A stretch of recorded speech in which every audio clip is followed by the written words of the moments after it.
Good evening, everybody.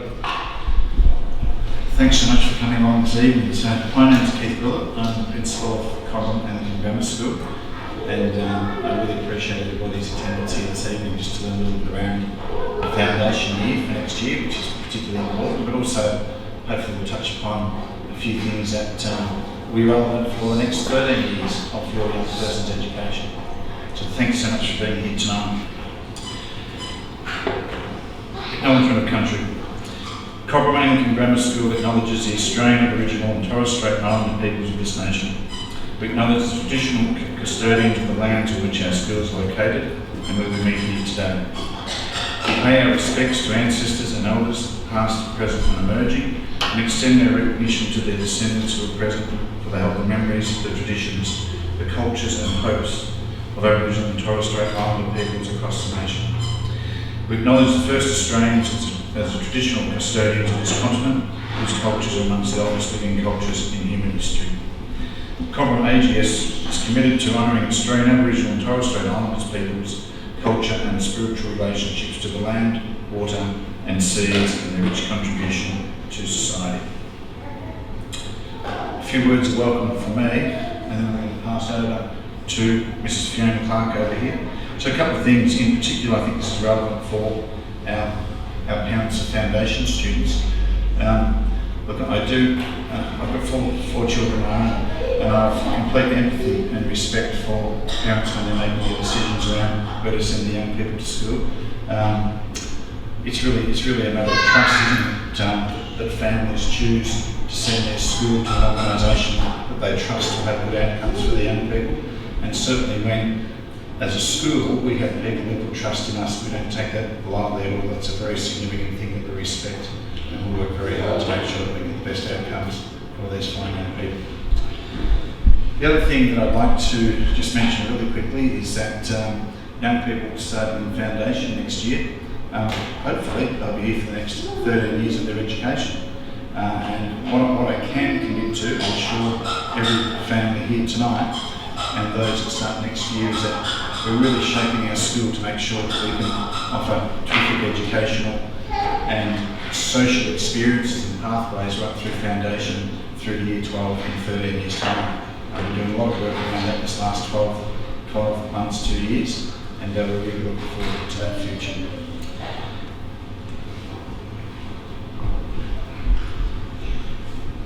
So I'm just going to introduce a few people here tonight.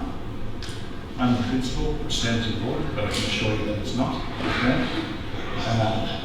Our foundation year 2 year level coordinator is yet to be confirmed because our current one is on parental leave, and there's just a few things around that need to be finalised. We have over here our leader of junior school teaching and learning. This is Hayley Rathbone, and we also have one of our current foundation teachers, Miss Chloe Anthony, over here. Chloe will also be teaching on the foundation classes next year, and Mrs. Rebecca Kennedy is an apology tonight because she's ill. Mrs. Kennedy at this point in time will also be the other foundation teacher for next year. And most significantly, I think for me this evening, it's with great pleasure and I guess a whole lot of anticipation that I'd like to introduce you to Mrs. Fiona Clark, who is going to be our junior school. So we recently went through a process where we advertised for our junior school commencing 2023. We had a really healthy field of applicants, and it's with great pleasure that we're able to appoint Fiona to that position. So Fiona comes across to us from Cobram Primary School. She's been here for 18 months, and all I can say around Fiona is that I've just been so impressed with everything she knows about school, from curriculum, the content, the implementation.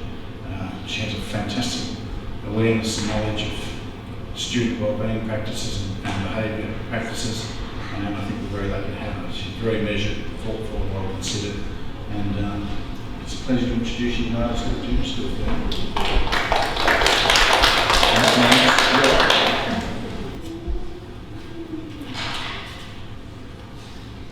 Thank you everybody for coming along tonight. So I'm just going to read you some slides, and probably the most important slide is the last slide with question and answers, where you can talk to each other, come up and approach us if you've got any particular questions you'd like to see us personally about, or with regards to your child or children.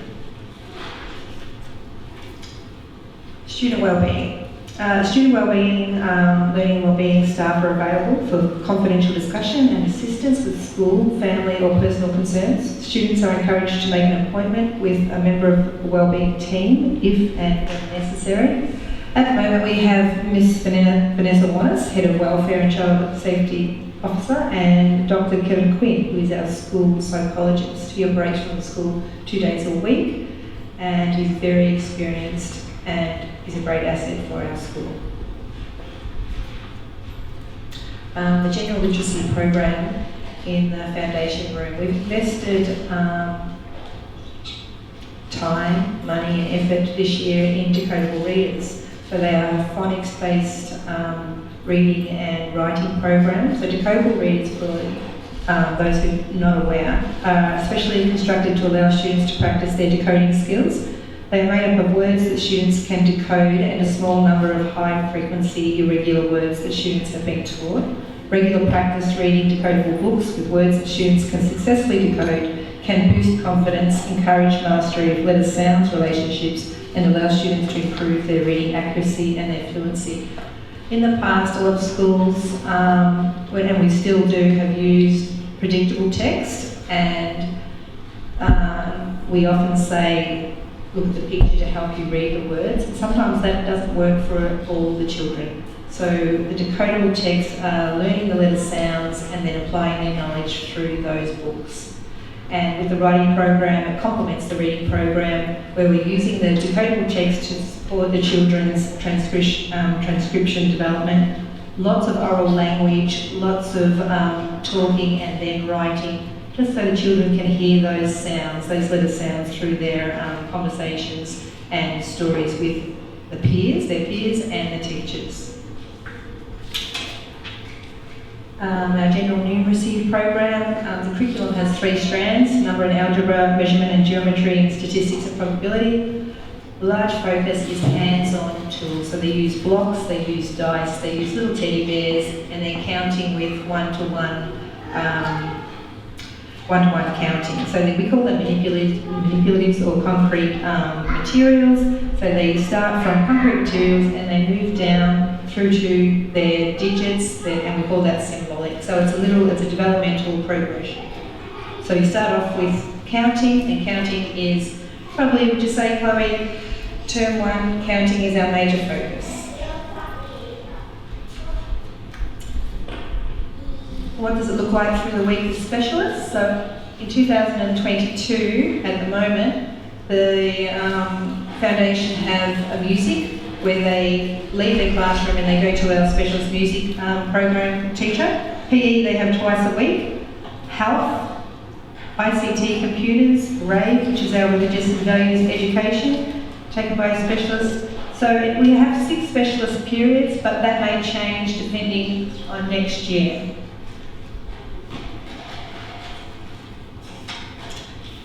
Weekly timetable. Literacy is 2 hours, or roughly 2 hours in the morning. That's the optimal time for young children to learn. The parents are informed of their timetables each term. On PE days, sports uniform is just worn all day. An art smock, you can provide an art smock for art days, and the INT that you see on the timetable just stands for integrated studies, which includes history, geography, science and health. So what does it look like for a typical foundation student here at Cobram Anglican? Well, the day is divided into 6 sessions, 6 periods. The roll's taken at 9. If your child's absent, you will get a phone call if you haven't already contacted the office. We call that explained and unexplained absences. The end of the day is 3:05. Foundation parents usually gather outside the classrooms around 3 o'clock, and you can pick up your child from the classroom, or if they're travelling by bus, they'll be escorted with an adult to the bus stop. Transition. This year we have a 16-hour transition program starting on the 8th of November. We have 2 days of 1.5 where they experience classroom. They're sitting in the classroom for next year. It progresses to 3.5 where they'll enjoy some play and learn to play on the equipment with each other and interact with the other students at school. And on the 6th of December they have their full transition day.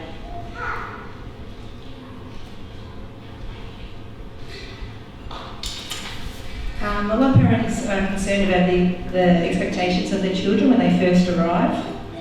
The children don't have to read, they don't have to write. What the foundation teachers do like is that they can pack their lunch boxes, they can unpack their bags, unwrap their own food, they can take off their jumpers, and they can take themselves to the toilet when they need to. So reading and writing is not a prerequisite for foundation. They learn how to read and write. How do we teach personal capabilities? So we explicitly teach and model key personal skills such as respectful behaviour, getting along with others, resilience, empathy and a positive mindset. We have a bounce back program that incorporates all the personal capabilities, and that's integrated into the timetable for 1 hour a week. Focuses on things like conflict, resolution, sharing, all the things that you find that young children need to improve on or that need to be taught. Class sizes and educational aids. Foundation class sizes are around 20, so around 20. The foundation room is a large room with access to a wet area and a short distance from the toilets. Each foundation classroom has an educational aid in their classroom and they help support classroom learning activities. Excursions and incursions. So this year we're going to the foundations to grade 2, we're going to Echuca, Twisted Science, where we'll partake in some science experiments and have a go on the paddle steamers and have a lunch all together. Incursions, it's very busy at school. Each term we often have people visit us. We've had the first day Royal Flying Doctors, Bravehearts, and with Book Week we've had an author visit. So there's always something going on. Co-curricular activities at Cobram Anglican. We offer a diverse range of co-curricular opportunities for students to participate in. These include public speaking, human-powered vehicles, sporting events, debate club, computer programming and academic competitions, all of which provide opportunities for students to showcase their individual talents. By building a strong profile of achievements in various areas of interest, our students are able to demonstrate that they have the versatility and adaptability needed to flourish, succeed and thrive in a rapidly changing world. So apart from your basic literacy and maths, we really do try and cater to children's needs and their interests. Sport, it's an integral part of the school program with many sporting opportunities available for students all year round. Cobram Anglican boasts a fully turfed sports oval as well as a large enclosed multi-purpose basketball and netball court and indoor gymnasium. How do we communicate? So the Crier is a major school newsletter and is published at the end of each term and emailed to all families and uploaded to our website. Currently we have Dojo as our school communication app. This may be subject to change in the future as we're we're experimenting with a new platform called Sector for Parents. Please follow our Facebook and Instagram pages to keep up to date with what we have been up to. It's our website, www.kx.vic.edu.au is a great place to find helpful information. From time to time, students will have permission forms for school activities sent home with them. They will need to be returned to the front office. Okay. Uniform. So the school regards the uniform as an integral part of our identity and is therefore to be worn appropriately at all times. Uniforms can be purchased through Mentors in Cobram. You can read down there the different, the summer uniforms for term 1 and 4 and the winter uniforms term 2 and 3. And of course there's a period of 2 weeks where the transition occurs and the children are adjusting and wearing their new uniforms. The canteen, so it's all ordered online, Tuesday to Friday. All orders are freshly made and delivered by local the shop, Hungry Fangs Artisan Bakery in Cobram. Orders can be made using an online ordering app called My School Connect.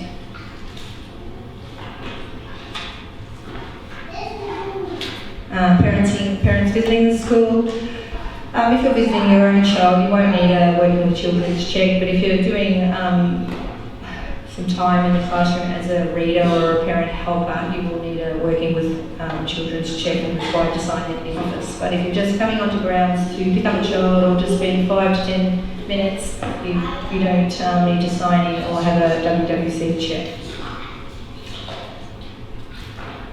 Lunchtime activities. There's always something going on. Monday debate club, Tuesday chess club, Wednesday computer club, Thursday Lego and ukulele club, and Friday book club. Children can often come to these clubs when they feel that they need a little bit more support from an adult, or their friendship groups decide to move around a little bit and then decide to go to a particular activity. It's just there as another option rather than the playground. Pick up and drop off for bus travellers. Families dropping off and picking up their children are able to walk to the classroom. Alternatively, if you'd like to wait in your car, the children are able to walk to the parent pick up and drop off area as shown on the map. If the children are bus travellers, they will be walked to the bus area at the end of the school day by the teacher. Bus travellers will also be allocated a buddy from an older year. Through the school map, and I've got through that. Now it's question and answer time. So if you have any questions, please feel free to ask. I'll ask a question. Oh, yes. With the communication app, I know you said you might be changing it, but what sort of things are you communicating to parents? We could communicate things like they have returned a slip, how their day went, positives, negatives, how their friendship groups are going, how they went on a particular test, maybe parent help so-and-so, I can see that they're struggling with short vowel sounds. Do you think you could do a bit of work on short vowel sounds, or we could do it together? I'm sending home a few ideas. Would you do it when you're doing your reading of a night time? Yeah. So it's more specific to the child than the group. Correct. Yeah. So we can send class at the moment through Dojo. We can send class stories, so you can see the whole class with photos and a little blurb. It might be more directed to the village, just with regards to, can you explain a little bit more about the writing component of the municipality's education and what that sort of encompasses those familiar with the Anglican? They can.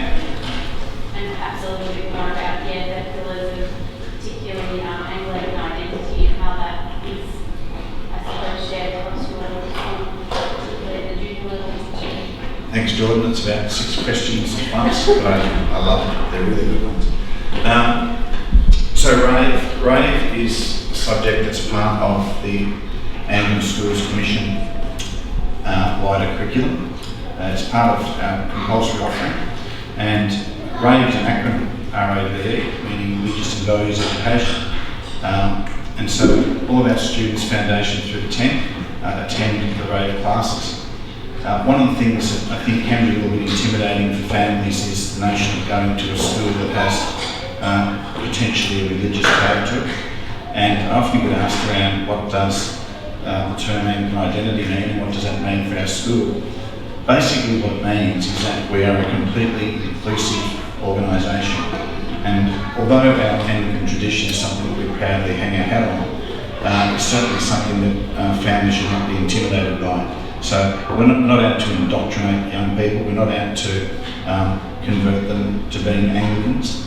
What I can say is that all people are treated equally and all people are equally welcome. So whether you're Anglican or Catholic or Buddhist or Hindu or you have no faith at all are equally welcome at and that's certainly one of the traditions and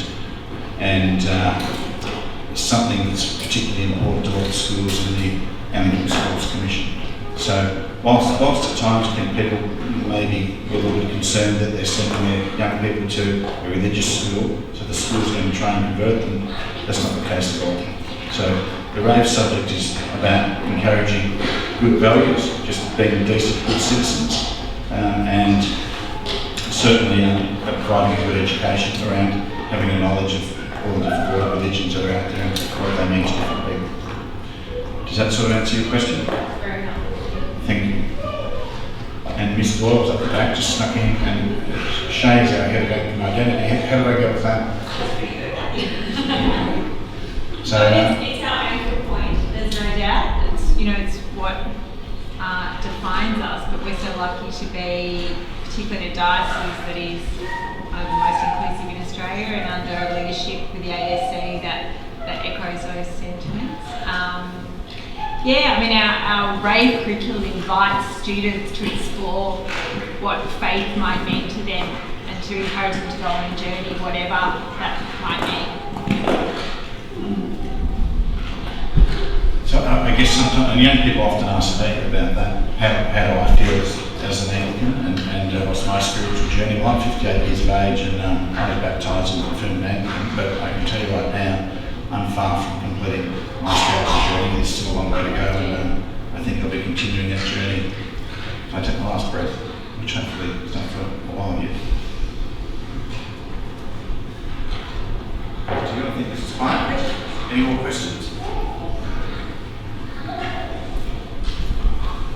I'll ask another one. When do you announce the teachers for next year?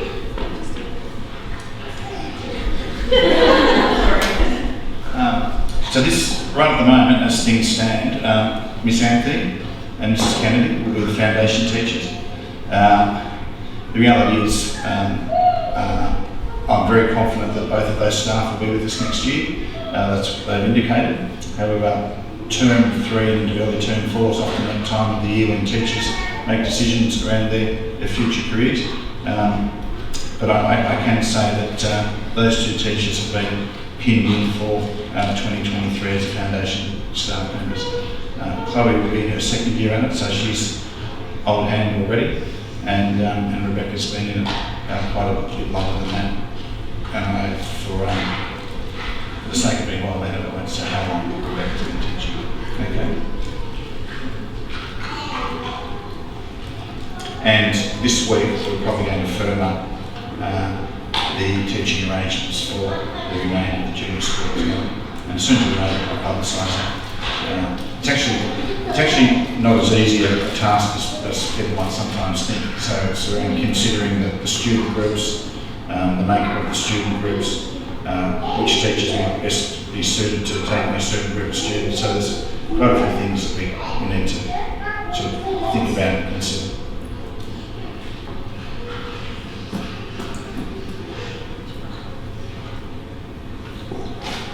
Any more questions? For foundation? Foundation class size next year, at this stage I don't think we'll be exceeding 40. That is 40 across the foundation, or 20 per class. So to 20 per class. If we can get to those numbers, we'll be really, really happy around that. Probably at this stage will be a little bit less than that. We think that's a really important thing for our young people. And it's actually something we've deliberately looked at doing, because as much as I hate to continue to sort of blame COVID for so many things, we've got foundation students this year, for example, who've come out in the last 2 years and have hardly been able to get to kindergarten. And so we see the need for keeping those classes as small as we possibly can. And that'll probably be the pattern for the next few years as well. And that's one of the main reasons for that. Is that going to extend to the older kids as well? Will those smaller class sizes extend to the older kids? No, as they go further into their schooling experience, those class sizes will certainly get bigger. And what we're looking at doing is probably having discrete straight streams of foundation, and then as they go above that, looking at composite classes. So composite 1-2s, composite 3-4s, and composite 5-6s. And we think it's a school that's got some really good academic, but also some really good social benefits for our young people as well. And it allows us to actually mix groups up a little bit from year to year so that we can hopefully put students in groups where they'll best be suited for the best outcomes in the next year, both socially and educationally. So again, there's a lot of thought goes into that. When are you thinking about doing composite classes? So what was that? When are you thinking about making them composite classes? Probably from year 1 and 2 onwards. So your foundation students will probably be looking at being in composite 1 and 2 in 2024. So that's an interesting thing for me because I'm actually a teacher of secondary experience. But what I have learned while I've been working in foundation 12 schools is that certainly I think the staff at our previous school and the staff here would suggest that there's pros and cons for both, but by and large composite classes we think offer some really good outcomes for the students. Is that a fair comment coming from a secondary person? I'm a big believer in composites. Just something that we have just tweaked in our memories, we actually do transition interviews with each family. So either myself, Fiona, Chloe or Beth will ask for an appointment to be booked prior to their transition next term, and it will be roughly a 15-minute interview where yourself and the child will come and we just get to know you. So the more information that you can give us, just simply seeing them interact, getting to talk to them, it gives us a lot more knowledge going into the transition, and then when we start to think about classes and creating things, it gives us a good opportunity to get some information. And then we also receive information from their 4-year-old kinder. So they give us any knowledge, should there be something we need to know, or things they like to do, things they don't like to do, which is really valuable information.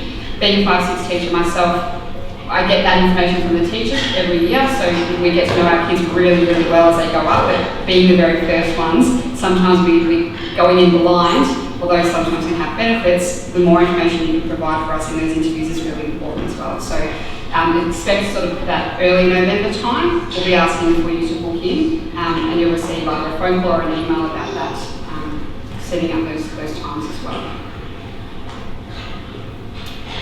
Is there any questions about that? Sorry. No.